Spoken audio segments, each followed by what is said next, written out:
Okay, this is going to be the WWE pay-per-view rewind for 1998. 98 was one of the most successful years in the WWE history. This is when they turned the tide and started winning the Monday Night Wars. Austin was on top of the world, as we all know.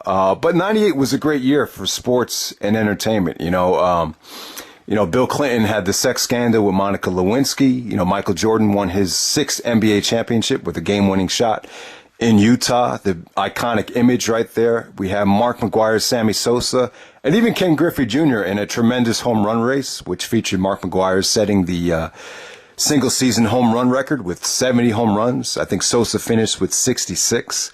The Yankees won the World Series, one of the best Yankee teams in MLB history. Derek Jeter leading the way right there. And then we had DMX. I would say DMX was the face of hip-hop. Very similar to Stone Cold, where he really was more rebellious and really brought hip-hop back to that hardcore, roughneck, rough rider type of image. And DMX was on fire in 1998 as well. But on top of all of it was Stone Cold Steve Austin. They're probably the most popular man in America, some people would say, and really just owned this year. And kind of have to start on a sour note. We have Bret Hart gone from the WWE, so the WWE doesn't have to worry about paying his big money contract. Also, you had Shawn Michaels suffer a devastating career-ending injury at the Royal Rumble against the Undertaker, so that really cleared the deck and let Austin. So it pretty much was a blessing in disguise for Michaels, I would say, and Austin. It really gave Austin the full. It gave him the freedom to really be the man, and they put all their effort into Austin. Didn't have to worry about, the politics of Bret and Michaels being there. So, in some ways, it was a blessing in disguise for Michaels to get hurt. I think there's a good chance that Shawn Michaels might have ended up, in serious condition if he did not, take that break and revitalize himself. There's a good chance he might have ended up more like Brian Pillman. And maybe, I just think it might be a blessing in disguise. I think the best thing that ever happened to Shawn Michaels was to take a 5-year break and then come back to heal himself. Because he was definitely, if you look at him in 1998, he was really on the verge of, possibly maybe even suicide. I think he even admitted it looked that bad. He just looked like he didn't give a fuck about anything. If you look at the WrestleMania 14 main event. But yeah, at the Royal Rumble, he had the rematch against Undertaker for the title. This time, Shawn Michaels as the champion, Undertaker as the challenger in a casket match. I don't know, man. Sometimes I wish this match had never happened. These Undertaker gimmick matches have taken a toll on so many careers. So Michaels actually takes a backdrop from Taker, and the edge of the casket digs into his back. Michaels was okay at first, but the next morning he couldn't move. He actually called his parents up and said, "Listen, I can't move. I need you to take me to the hospital." So he was in that kind of pain. The match between Taker and Michaels was still great. I would say the casket match at the Rumble might have been their weakest effort in the 5 pay-per-view matches that they had, but it was still pretty damn good. Just a lot of exciting spots with the casket. I think Michaels actually did an elbow drop into the casket. There was actually a part in the match where Michaels did the crotch chop to Taker while Taker was in the casket, and then Taker reaches up and grabs his nuts. I thought it was creative. The very, very creative stuff. Kane comes out, interferes, costs the Undertaker the match, and lights the casket on fire as to start building for WrestleMania 14 between Kane and Taker. But at the Royal Rumble 1998, Austin won the Rumble. The storyline going into it was everybody in the Rumble was going to take Austin out as soon as he came out because he was the favorite. But Austin came through the crowd and shocked everyone and eliminated, basically half of the guys in the ring. And it came down to Austin and The Rock in the Rumble. Austin gave The Rock the stunner and eliminated The Rock to win the Royal Rumble. One of the most predictable Rumble winners ever. But I think that's a case where being predictable was a good thing. There's just no way around it. Austin had to win that match.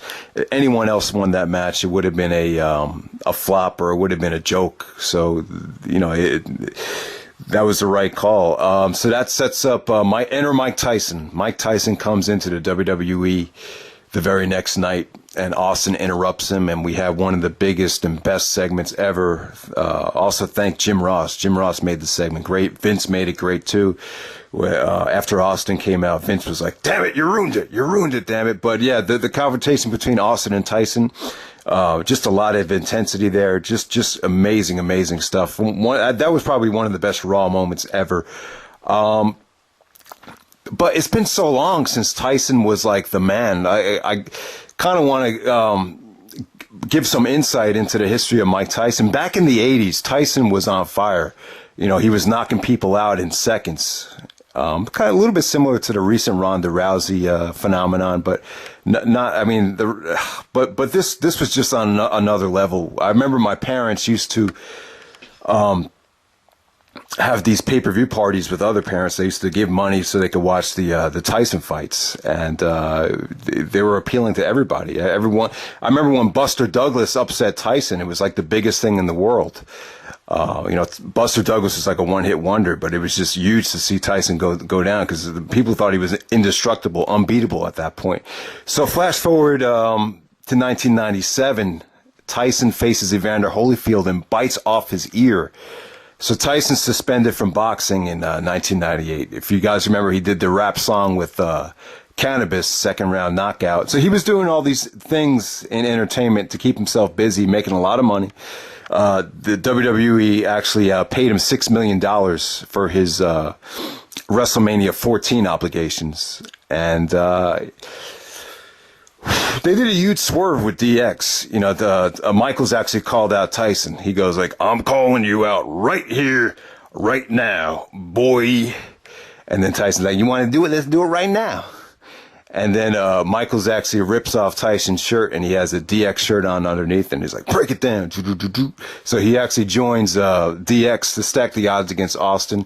I mean, it was a great storyline. I think everything was set for a huge WrestleMania. WrestleMania 14 was huge. I remember everyone was talking about this. I remember guys on my AAU basketball team I wasn't really that into the product that much at the time, but people were, you know, really buzzing about this pay-per-view, with Tyson being the guest enforcer. It was huge. Even Bischoff said, wow, that's pretty good to get Mike Tyson. And the tide started turning after WrestleMania, as we all know. But let's get down to WrestleMania 14. Michaels versus Austin with Tyson as the guest enforcer. A little bit of controversy about this match. As you guys might remember, Michaels was, just in a bad state at the time. He just didn't really give a fuck about anything. He was, even when Bret Hart was still there, he was bragging to people about how he wasn't doing jobs. If you guys remember, HBK, don't lie down for anybody. Remember when he said that? That had a lot of realism to it, because he did not want to do any jobs to anybody, because he felt like he should be the man and treated as the man. So there's a huge rumor out there that the Undertaker was backstage, and he said to Michaels, if you don't drop the belt to Austin, I'll be waiting for you after the match is over. Now Michaels denies that, but that's the big internet gossip rumor that was spread throughout the early 2000s and the late 90s right there. But yeah, this match was a serious gut check for Shawn Michaels. I mean, his back was in severe pain. I mean, he looked like he was in a lot of pain. If you watch the match, you could see how frustrated Michaels was that he couldn't give a top level performance. But with that being said, I still thought the match came off great. Austin was still over as hell. The finish with Austin countering the super kick into the stunner. My brother thinks this is the best stunner ever. It's debatable. There's a lot of great stunners. I mean, WrestleMania XIV, The Rock taking the stunner. Shane McMahon's taking some amazing stunners. But this stunner with Michaels going down was great. Now, to see Michaels go down, I'm a big fan of Shawn Michaels, but I have to admit, it was great to see Austin, rise above, Shawn Michaels' politics and Shawn Michaels' ego, and it was kind of like good prevailing over evil after everything that, Shawn did with the Montreal Screwjob. And, they would even, I have to admit that the WWE used the Montreal Screwjob to its full advantage in 1998, and it was great. And, Mike Tyson, the swerve at the end, the referee went down. Tyson made the 3 count. And actually punches Shawn Michaels after their match is over and turns on Michaels and, celebrates with Austin. This is a tremendous assist from Tyson. Austin was already over as hell, but just to get that extra assist with him and Tyson celebrating in the ring, I mean, it's probably the greatest WrestleMania, one of the greatest WrestleMania moments. And I would say that the WrestleMania 14 was probably the best, feel-good ending to a WrestleMania ever, without a doubt. Even though WrestleMania 14, I wouldn't say it's the greatest WrestleMania ever, it's definitely still in the top 10, maybe even in the top 8 or maybe top 5. This was a great WrestleMania. You also had, Undertaker and Kane. Taker's entrance was phenomenal. The Undertaker and Kane was a great, monster versus monster story. Probably wasn't, for everybody. You really had to be invested in the WWE creative process to really get behind this. But, Undertaker going up against the brother that was burned. And, it was a creative story, I would say. Kane was really the one monster that was able to live up to the hype and able to challenge Undertaker toe for toe. And just to make it was very believable, I would say. And then they had the Inferno match at Unforgiven, Taker and Kane, which was very creative and very, I would say you got to give those guys credit for wrestling while you have fire in the ring at the time. But yeah, let's jump back to Stone Cold Steve Austin. This is so much groundbreaking stuff at the time. It's hard to keep track of all of it. After WrestleMania, Vince wanted Austin to become corporate. He had this image that he wanted Austin to portray, but Austin was definitely against the grain. And then Austin challenged Vince, or Austin basically admitted to Vince that he could beat him with one hand tied behind his back. And I guess this is more of like a Russo type of creative idea where they had Austin wrestle Vince with one hand tied behind his back, and it was engaging. That segment in that match, I think that's the first time where Raw beat Nitro in the ratings in a very, very long time, at least the first time since Hogan had turned heel. So that really turned the tide right there. Mick Foley was actually Vince McMahon's, or Mr. McMahon's, corporate choice to be the number one contender. It's just kind of funny to think about because Mankind didn't fit that bill. Cactus Jack was too rebellious. So I guess the best Foley character at that time to be the corporate champion would have been Dude Love. And it was great, man. Dude Love had that funny dance. Everyone was doing that dance, the Dude Love dance in 1998. That was great. But yeah, the Austin and Dude Love matches had a lot of intensity, a lot of emotion. The fans were just really connecting with Austin even more now that you had this Vince McMahon feud going on. I think the reason why the Austin and Vince feud worked was because Austin really, for as hot as Austin was, I think he was smart enough to realize that this could all be taken away within, the snap of a finger. And, Austin still had that sour feeling in the back of his mind from getting fired from WCW by Eric Bischoff. And, Vince McMahon still had so much power. So I think Austin really saw Vince as still this authority figure that could, take it all away whenever he chose. And Vince, I think it also worked for Vince because Vince was very frustrated at the time, I think, with WCW still being ahead in the ratings and, Vince really having his hand tied with Austin because Austin was, the fans demanded Austin be the number one guy, but I don't think Vince never really planned for Austin to be his man. He never really saw Austin. I don't think Vince ever really saw Austin as, oh, this is going to be the savior. It was just kind of forced to happen because of how over Austin was. But still, I think at the time, Vince probably wanted to invest more in bigger men and big guys, or probably even more so, even The Undertaker, or, he probably would have had a more personal choice to be the number one guy rather than Stone Cold Steve Austin. So that's why I think the feud really worked. So we get to Unforgiven and Over the Edge. Unforgiven ends with Austin nailing McMahon with the chair shot, ended in a disqualification.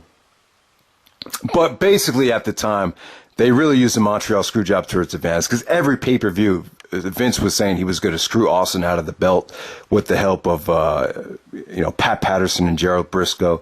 So at the time, you just didn't know. You just didn't know what was happening. I mean, looking back on it, 1998 was one of the times where everything was so recycled.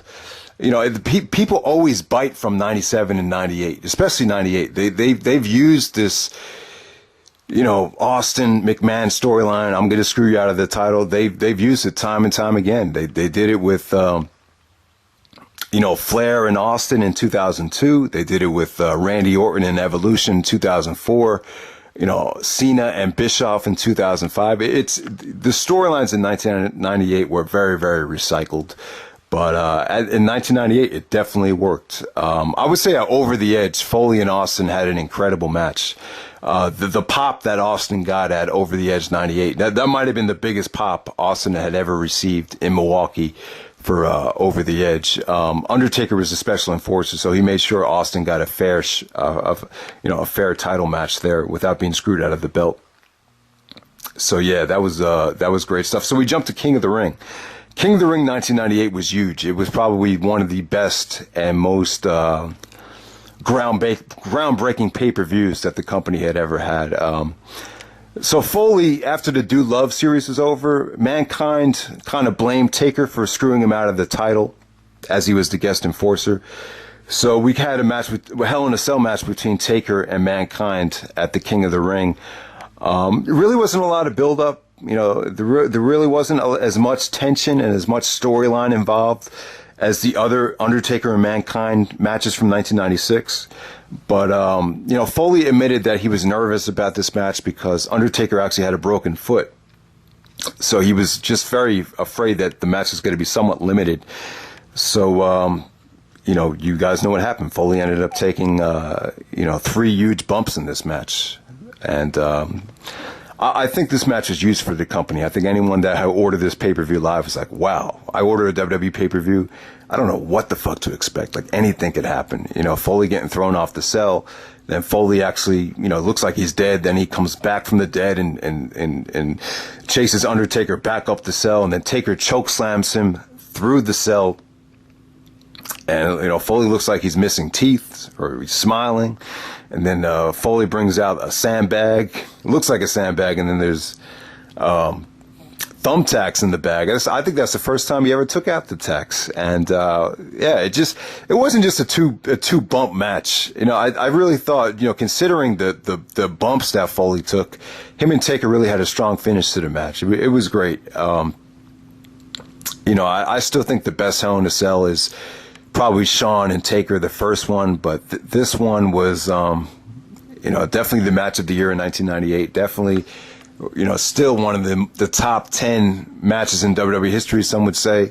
Definitely the most talked about match of all time, probably because of how, just out of this world some of those bumps were. So there we go with that. And that Hell in a Cell beautifully transitions into the main event. You would think after that match you couldn't follow it.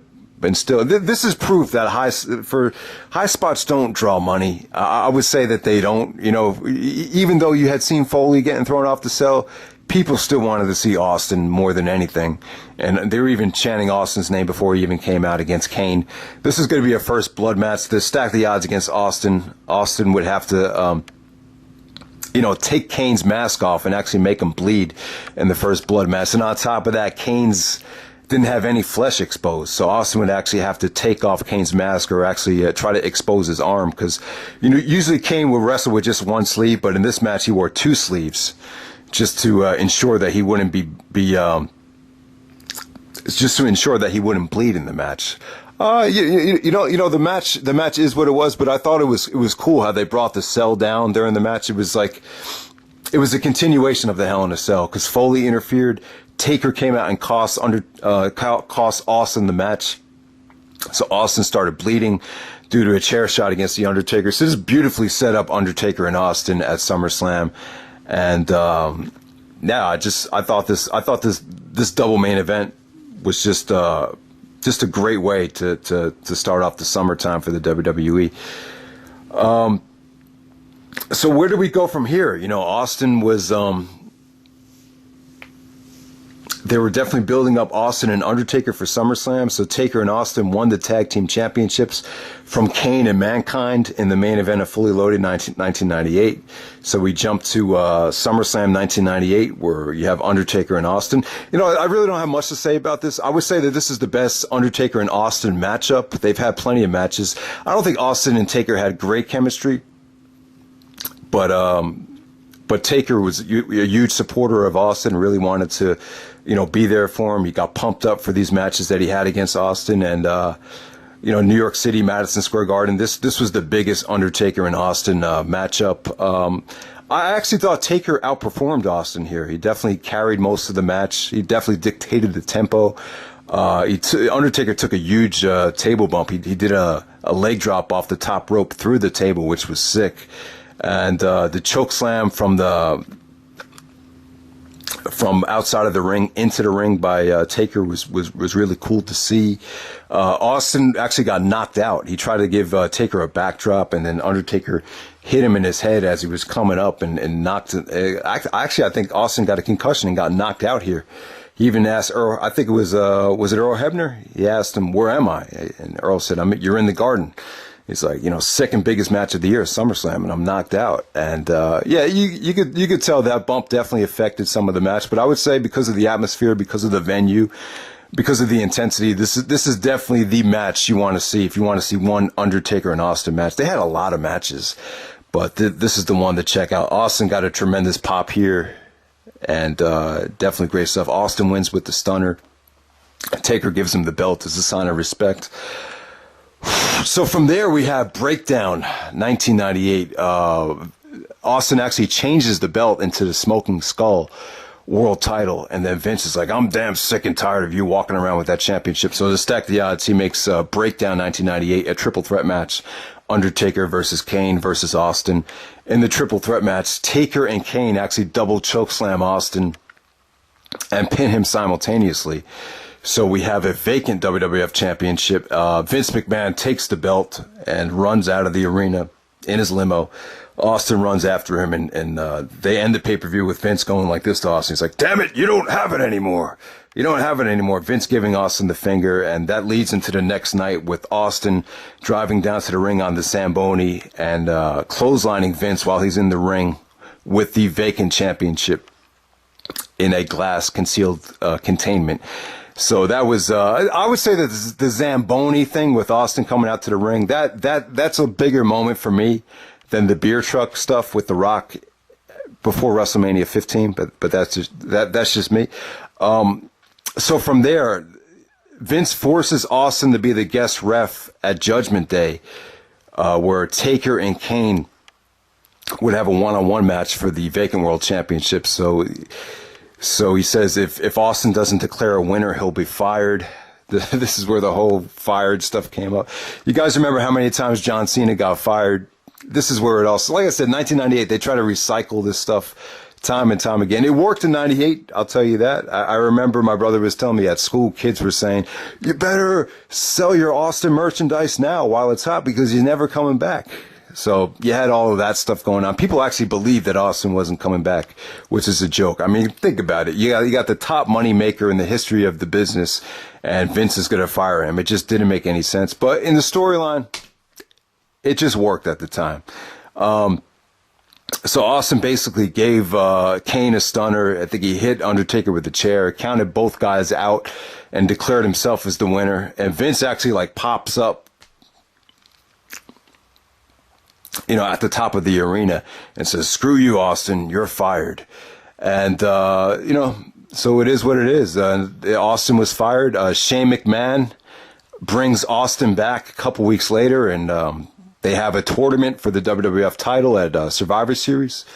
Austin faces Mankind in the semifinals at Survivor Series, hits Mankind with the stunner. Shane McMahon comes out as the not the guest referee, but I guess the saving referee. And as he's about to count the 3 count for Austin, he gives Austin the double middle finger. And Shane sides with Vince McMahon, and they screw Austin out of the belt. So it was good. That was more believable for me. Obviously, you want Austin on the roster but you just don't want him to be the champion. That's more of a believable mindset for me than just to have, Austin fired. So from there, Vince stacks the odds against Austin at the Rock Bottom December in Your House Buried Alive match. He says if Austin does not win the Buried Alive match with The Undertaker, then he will not be in the Royal Rumble. So he has to actually get into the Royal Rumble, he had to beat The Undertaker at Buried Alive. And the Buried Alive match between Austin and Taker, the finish hurt it. They tried to have a construction worker actually drop the dirt in the grave to bury Taker. There were some technical issues there, so they didn't come off too well. But it was cool to see. It was cool to see Austin and Taker, exchanging punches in the graveyard right by the tombstone, right by the grave. That was cool. And it was cool to see Austin pour beer into the grave after he, buried Taker. But that's pretty much it for Austin's run. Let me just let's break down the top 10 matches of the year and the MVP candidates, and then I'll talk more about The Rock and Mankind and some of the other stars from 1998. We're going to start off like this. My top 15 MVP candidates. Number 15, I'm going to go with Sable. Sable generated a lot of interest here in 1998. Obviously, she was, very good looking, had a lot of sex appeal. When she had the bikini, it was a bikini striptease she had with Jacqueline. She actually came out and took off her top, and they just had these handprints covering up her tits, but you could actually see the form of the tits in this match. And the match received, there was a huge buzz about the match. After the pay-per-view was over, I remember at Basketball Open Gym, everybody was talking about this match, or this segment with Sable. She was hot at the time. Sable, they really used Sable to sell sex. So that's what it was. She was very, very popular in 1998, going into 1999. Number 14, I'm going to go with Owen Hart. See, I think what hurt Owen Hart was that he, him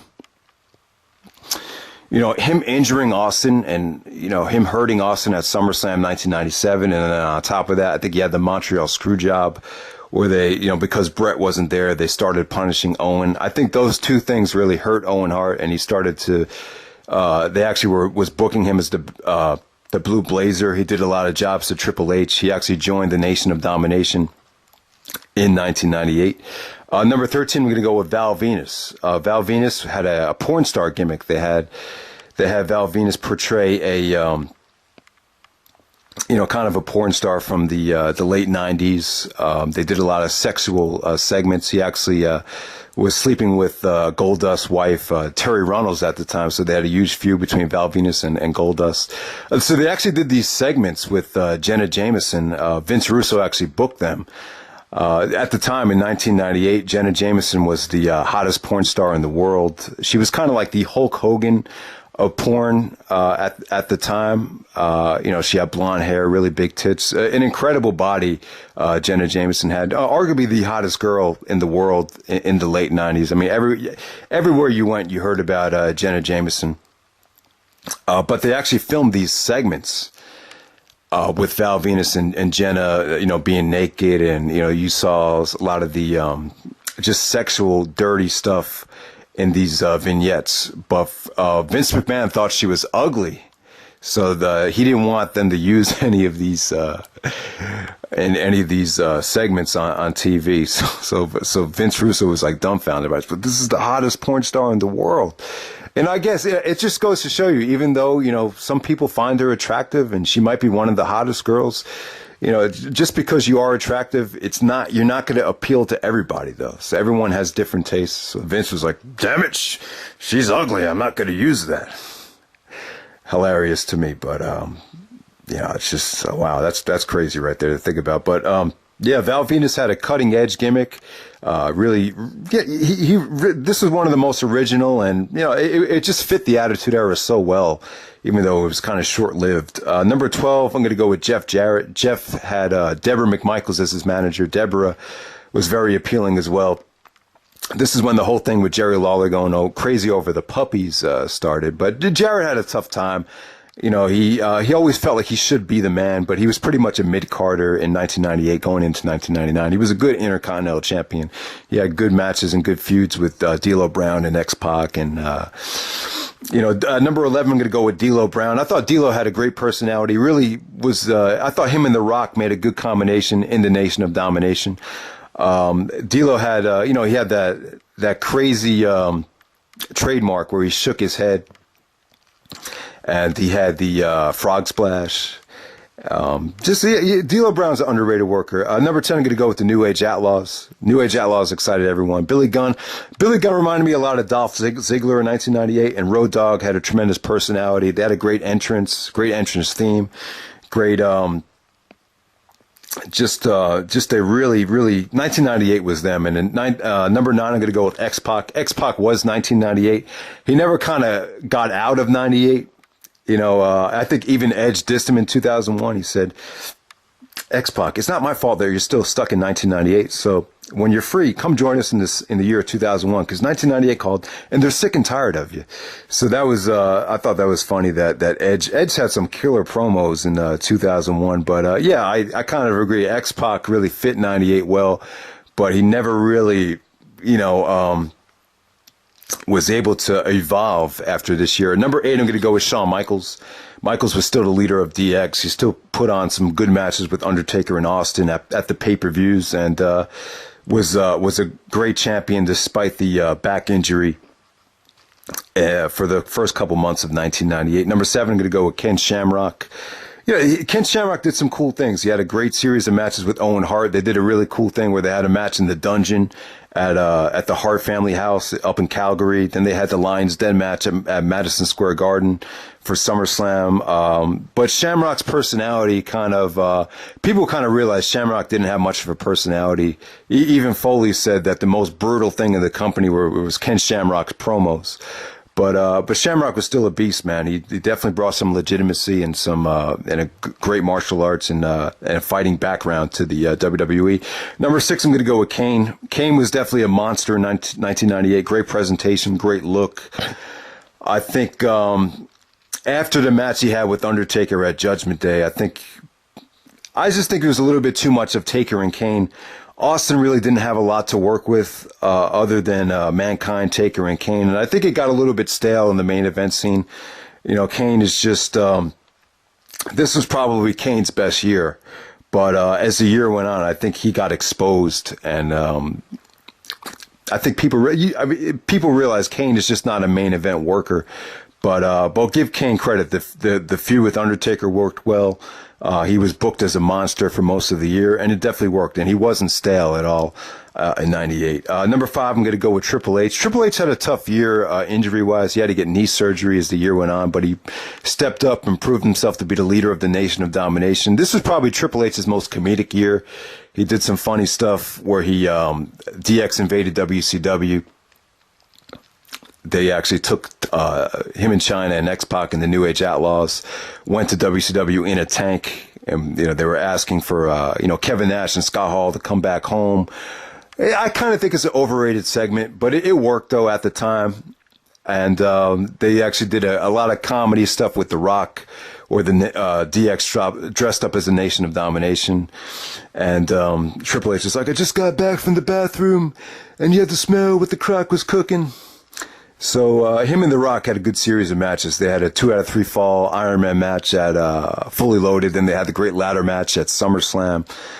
So there we go. Number 4, I'm going to go with Undertaker. 1998 was definitely the Undertaker in his prime. 97, 98. I would say the late 90s, Taker really stepped up his game and was just a great character here.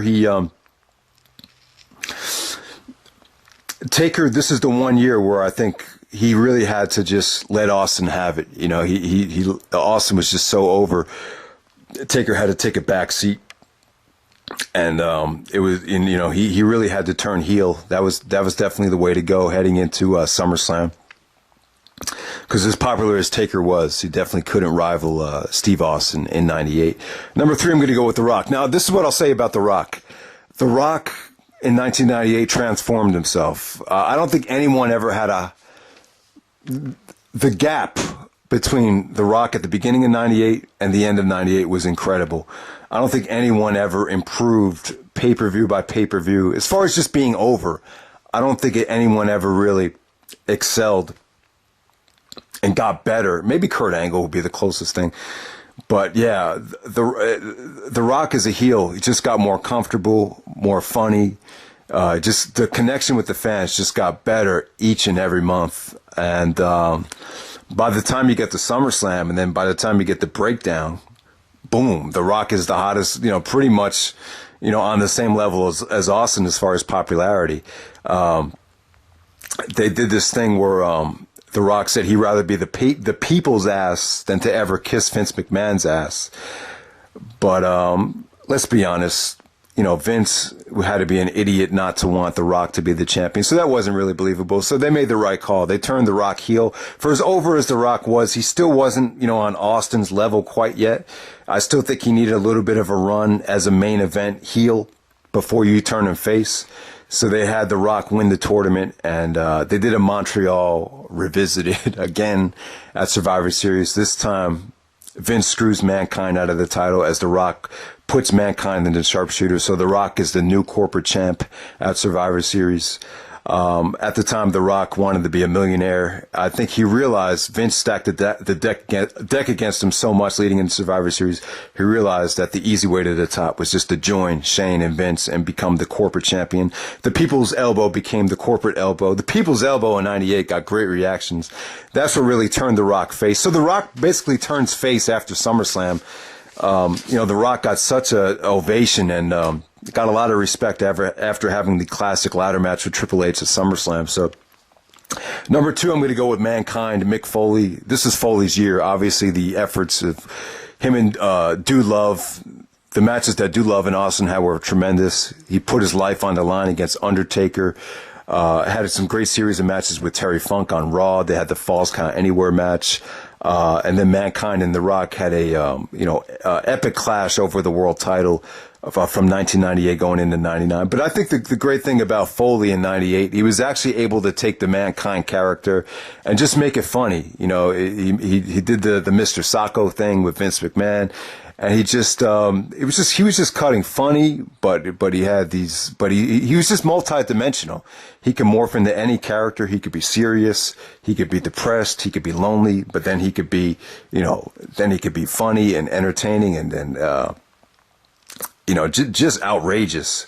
Very, very multi-dimensional was Foley in 1998. And then number 1, Stone Cold Steve Austin, without saying. Austin was just hotter than anyone. He ruled the world in 1998. It's as simple as that. So let's move on now. Let me give you the let's just break down the pay-per-views really. The pay-per-view of the year, I would say, was King of the Ring. I would say King of the Ring was the pay-per-view of the year just because of what happened in the Hell in a Cell match and the Austin and the First Blood match and the whole booking of that whole Austin losing the title to Kane. So Austin loses the title to Kane in the First Blood match, and Austin wins the belt back the next night on Raw and beats Kane. That's an important thing that I left out. I thought WrestleMania was great. That was one of the best WrestleManias of all time. So WrestleMania, King of the Ring, and SummerSlam. That was a great SummerSlam, great double main event. Even the supporting card was good for SummerSlam. The In Your Houses, not quite up to par. The best In Your House is probably Over the Edge. Probably the weakest In Your House was No Way Out of Texas. That featured, but I would say this. I say that Austin probably got the hottest tag. That was probably the best hot tag of all time, was that 8-man tag where Austin got tagged in there. So, it is what it is. I'd say the In Your Houses were pretty average though. I mean, 1998 was a tough year match quality wise. After the top 10 matches of the year, I really struggled of coming up with a top 25 pay-per-view matches list. But let me count down the top 10 matches of the year. Number 10, Stone Cold vs. Dude Love and Unforgiven.